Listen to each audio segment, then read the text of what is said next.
For a long time, my days felt restricted.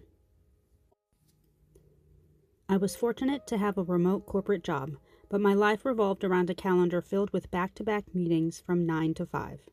The actual work happened before or after those hours, and even when I wasn't technically working, I was thinking about work. My morning started early. I'd log on, get a head start, make breakfast, pack lunches, get the kids on the bus. I'd squeeze in a workout, always watching the clock, making sure I was showered and camera ready by 9 a.m.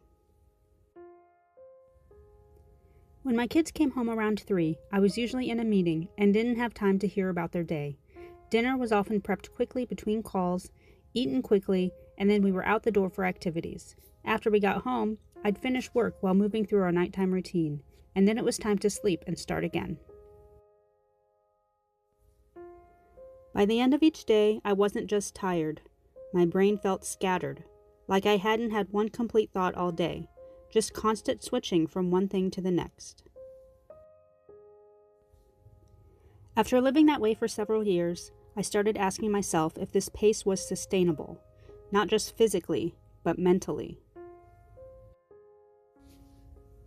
So after months of planning, conversations with my husband, and really looking at our finances, I decided to step away for a while, not to escape work, but to create space.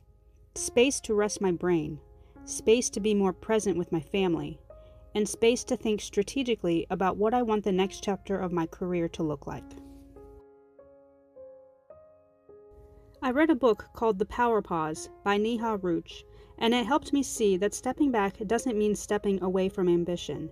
It can mean stepping toward alignment. My days still have the same rhythms: breakfast, packing lunches, getting kids to the bus, activities, but the energy between those moments feels different. After the kids leave for school, I can work out without watching the clock. I can take a walk midday. I can organize a closet that's been on my list for months. I can sit with a notebook and let an idea fully form. Sometimes that's thinking about career direction. Sometimes it's planning our next family trip. Sometimes it's just rethinking how to make our home feel more functional.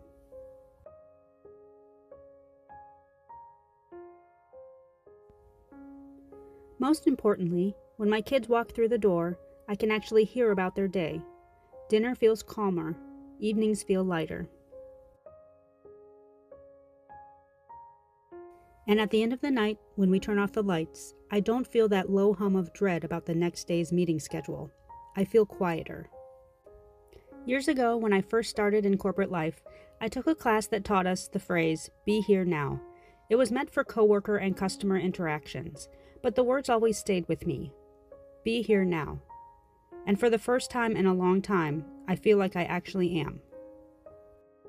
I'm still very much in the recovery phase of burnout. I think it's going to take a few weeks for my energy to fully come back. As I've been resting and slowly thinking about what's next, I keep coming back to a couple passages from the Power Pause that really stayed with me. One described a woman who called her break a creative sabbatical, not stepping away from ambition, but creating space to rediscover what actually fulfilled her before returning to work in a more aligned way. That framing shifted something for me. Another passage referenced a quote from writer Charles Bukowski.